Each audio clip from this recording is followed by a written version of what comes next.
Final round XX20, and I'm here with a good friend of mine, and he's going to tell us a little bit about the whole industry, esports, FGC. I got a specialist here, and he's going to lay it down. He's going to tell us what you need to know and where you need to go afterwards. AJ, go ahead. Introduce yourself and make it hype. Sure. My name is AJ, and I am the current fighting games manager for Echofox. I was formerly the player manager for Evil Geniuses, and since then have been kind of a year removed from that, and Final Round is literally the first tournament I've been back ever since. All right, and that's what's up. And this is not your first Final Round? This is not my first Final Round. Okay. This is, I think, my third one at this point, like back when it was still at the Atlanta or the Hilton. Right. Yeah, that was convenient because Spondovitz is just like right there, right? So that's your end goal, Spondovitz. It was until I found out I was allergic to crab. Damn. Yeah, right? That sucks. That sucks. Okay. All right. Well, let's talk about something that doesn't suck. All right. No, but I might be wrong. All right. Player manager. What exactly does this title entail? What exactly is your job? Great question, and I get that all the time. Okay. A player manager is basically the person responsible for making sure that the players are registering and attending the right events. And that doesn't just include tournaments. Like that also includes like promotional appearances. As most people know by now, teams have sponsors that back them. So for instance, Echofox has guys like Asus ROG, Vertigear, AI Reload, a bunch of other guys that sponsor us. So, you know, we basically make sure that our players are representing these brands well. Okay. So I know it's kind of like a general way to kind of describe what I do, but it's yeah, it's what I do. It's like literally like to a T what I do, right? Okay. All right, now player management, and you've been doing this for like what, 4 years now? Almost 6 years now. Almost 6 years. Yeah. Now. All right, 6 years ago, player management to today, player management. Has the game changed at all? Is it any easier, or is it? I would say it's a lot harder. Okay. With as much attention as the FGC is getting now, like with E-League, is like probably the biggest thing that happened to FGC in a long time.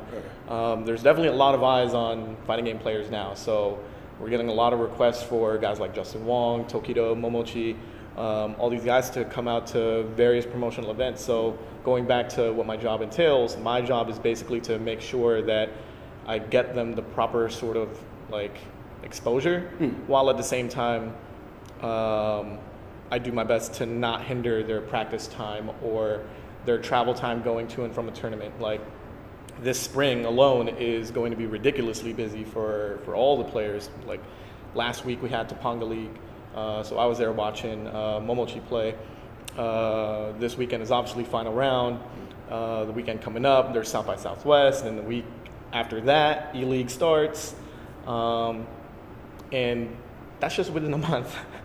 Yes. And in the middle of all those events, I have to make sure that my guys are still doing their promo work also, because for some of you guys out there, like some of you know, that streaming is definitely still a big part of being a sponsored player, because you want your face out there, you want the sponsor and brand representation through your streams. So I have to make sure that there's a right balance between streaming, doing promo work, attending tournaments, attending other promo work. Is rest in this little resume you got here? Is rest in it for you? No. Okay. For me, no, because like for me personally, like if you look at the Echofox roster, right? We've got Justin Wong, Julio, and Mewtwo King in the U.S. Right. And we've got MK Leo in Mexico. We've got Choco, Momochi, and Tokido in Japan. Right. And Scar and Sonic Fox in the U.S. also. Right. And then JDCR and Saint in Korea. So we've got players all over the world. So when they need something, usually I have to switch from California time to whatever time I need to be to serve just my to players reach out well. and find out where they are. Exactly. Okay. So for me personally, there really isn't a lot of rest. Okay. To give you an example, like this week alone, right? I wasn't intending on coming to Final Round. But thank you for coming. I'm glad I'm here. I wasn't intending on coming to final round because I just got back from Japan to watch the Panga League on Monday of last week. And I thought to myself, you know what? I haven't spent time with my baby boy. I just had a baby like 7 months ago. Thank you. And it killed me to be away from him in Japan. So I wanted to be with him, but I failed to realize that my wife was going out of town anyway. So I'm like, I'm not gonna be home alone. So let me just like. I'm trying to be the good guy. Yeah. I'm trying to be the good guy, but you guys are leaving anyway, so that's fine. Let me just go to Atlanta and just hang out a final round. Okay. And watch my guys go to work. All right. So then you came. So thanks so very much. Now, you being with Echofox, it's probably because we have other viewers, and we were talking about like what people really want. They want to get in, and they are aiming for the same position, right? And we talked about this on the way over. Yeah. Now, you told me that, or you were getting to the point where everybody's looking at the same position, which is, I guess, the sponsored player, right? Well, either the sponsored player or the guy behind the snes, right? There's like right. two different ones that like people always look at. All right, but what other positions are available for these people? There's a lot. And I was telling you out there that there's a few people out there that kind of have this misconception that there's this one homogenous role for whatever it is you want to do. Okay. Typically, it's either A, how do I get sponsored, or B, how do I work behind the scenes for a team, right? That's like, I would say, the biggest misconception in working in esports in general, because starting with like being a sponsored player, right? People have this misconception that all you need to do is win tournaments And be good. And you'll get sponsored. Right. I can tell you now, and there's a lot of people out there that will tell you there's a lot of talented players out there that are still unsponsored. Yeah, that's true. I don't have the answers. Of why they're not sponsored. I don't have the answers, Sway. Like, Okay. I don't. Okay, gotcha. I don't have the heal-all for that. Right. But there's a few things sponsors look at in a player. Winning is just, and I always tell people this, winning is only the purest, most difficult way to gain a fan base. Okay. Keeping that in mind, your fan base is usually what dictates whether or not you get sponsored. Because that fan base is who ends up buying all the sponsored stuff. Okay. You take Echofox, for instance, right? Let's use Asus as an example. Right. A guy like Justin Wong comes along, super influential dude, lots of fans. Someone like Justin Wong goes on Twitter and says, hey, Asus has been amazing to us. They've hooked us up with PCs, and they have. They've hooked me up with a laptop too. But someone like Justin Wong comes along and says, this PC they provided for us is amazing. That holds a lot of weight across all boards. Across everyone that follows him. Whereas you take someone that wins like I can't even give you an example right now, but someone that wins a couple tournaments here and there, but doesn't really have like a social media following or anything, right? Does the same thing, zero effect, very little to no effect. Okay. So if you think about it that way, that's really where the value comes in a sponsored player.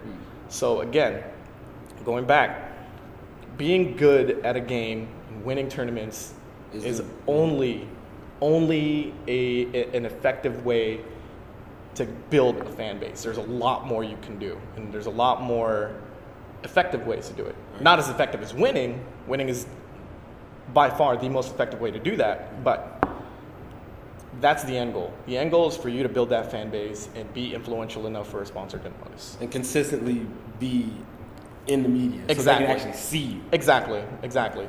Guys like K-Brad, perfect example of this, right?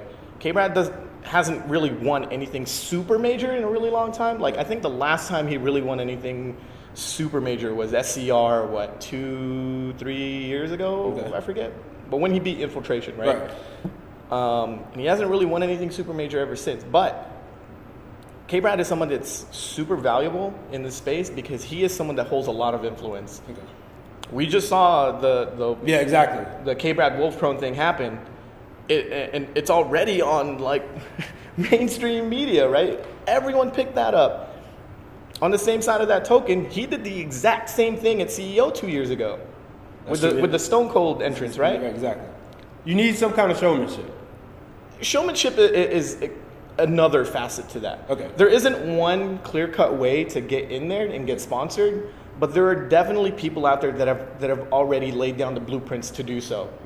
Because you look at successful players like Daigo, Justin Wong, Tokido. These are guys that have won numerous times, and they've built their fan base because they're solid players. Right. That's one blueprint. Right. And you have K-Brad, who hasn't won anything super major in a really long time, but has those moments that go super viral. And stays relevant. And stays relevant because of that, right? Okay. That's another blueprint. You just have to look at all of these players that are sponsored, and they're sponsored for very different reasons. And there's not like one clear-cut way that they got in there.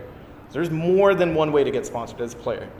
Now, as far as working behind the scenes, number one misconception, like I know I said that about getting sponsored as a player, but like it's equally as it's I don't want to say problematic, but it's misconstrued almost as much as being a sponsored player. But working behind the scenes, there isn't one homogenous role that people need to be shooting for. Like, you don't have to just be good at wrangling players. You don't have to just be good at social media. You don't have to just be good at photography, whatever, right? You can specialize in one of those things. And various teams will have a need for that. Okay. A lot of teams don't realize it yet, but I can tell you that there's a lot of teams that have a specific goal in mind and a specific type of influence that they want to hold in a certain community. And I'm not just talking about FGC. This goes across the board. Gears of War, anything that has a competitive scene behind it. If you do something and you do it really well and you feel like it brings value to whatever team you want to work for or whatever goal you have in mind within esports, there's bound to be a window of opportunity somewhere. You just have to look for it. And I know it's like kind of a crappy way to say it, but it's true. But it's true. I mean, you can't just go on like LinkedIn or like is Monster Jobs still a thing? I think it's not something you can't just apply for it. You got to actually do something, and we got to see it. Well, people have to notice. Right. Exactly. One thing that like people also don't realize is that teams. So before I even get into that, there's a distinction I want to make. Okay. There's sponsors and there's teams. Echofox is a team. Right. ASUS is a sponsor. Right. So anyone that brings in money is a sponsor. Right. Teams put all of that together and create an organization, build a roster, build the infrastructure behind that organization. I'm part of that for Echofox. Yeah. So there's that distinction, right? Going back to, hold on, I derailed for a second. What was I saying before that? You're talking about the teams and the sponsors. Right, but before that? Before that, we were still talking about like how do you mesh this all together? How does like where exactly what are the players? What are the misconceptions? Right. So for the people, it's like actually we were talking more so about behind the scenes misconceptions. Right. So I totally lost myself. I'm sorry. All right, it's cool. All right, you know what? Let's cool it down. Let's ease it up. Yeah. Now, let's say if the FGC itself was, bam, we just became a video game. Are you a good character or a bad character? Depends on your perspective, right? Okay.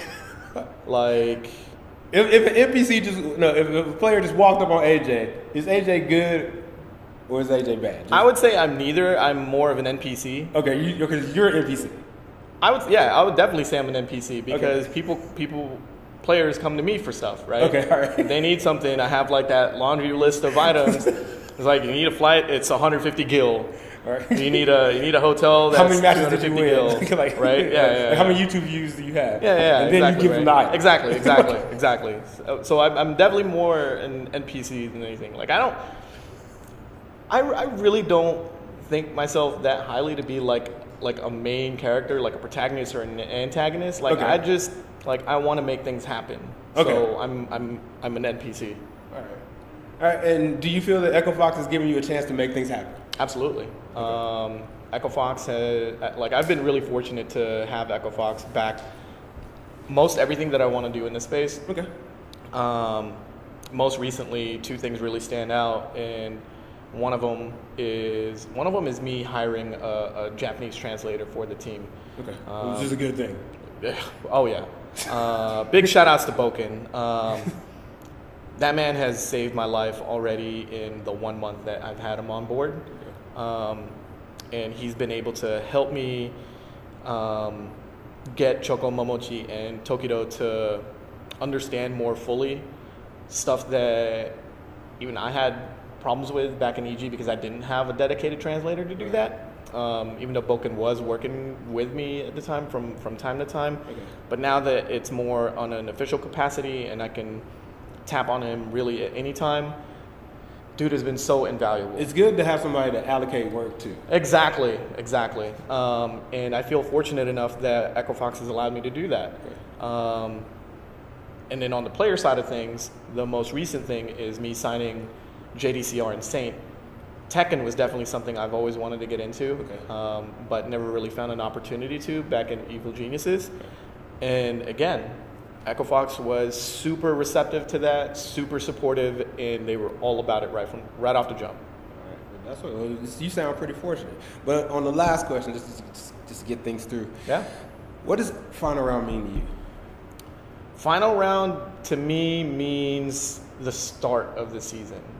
And because of that, the start of the fighting game season, not just Street Fighter, like as it definitively is in CPT, right?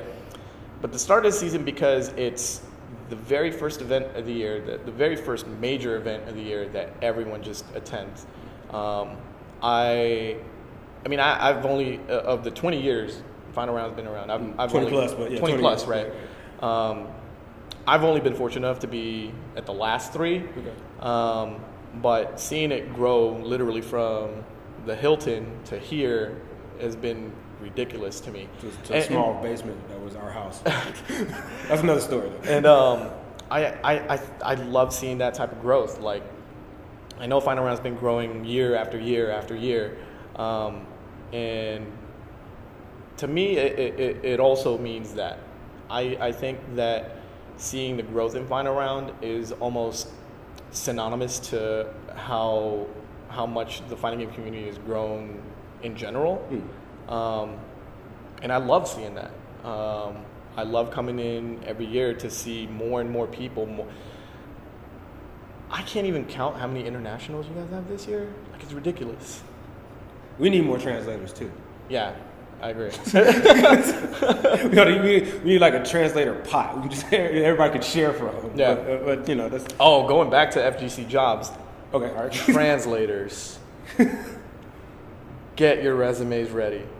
I'm not speaking for us at Echofox, but people need it. Yeah, exactly. People are looking at international talent, and if you speak another language, and there's a representative, like a good representative from that country that speaks that language, money is gold.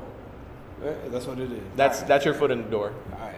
Well, thank you very much, AJ, for coming through. It's good to have people behind the scenes because people need to know who to talk to, and I think you're definitely one of those people to talk to. I'm just another dude, but if you're just another NPC dude, that's what's up. All right, y'all. That's it. Final round 20. We out of here. XX.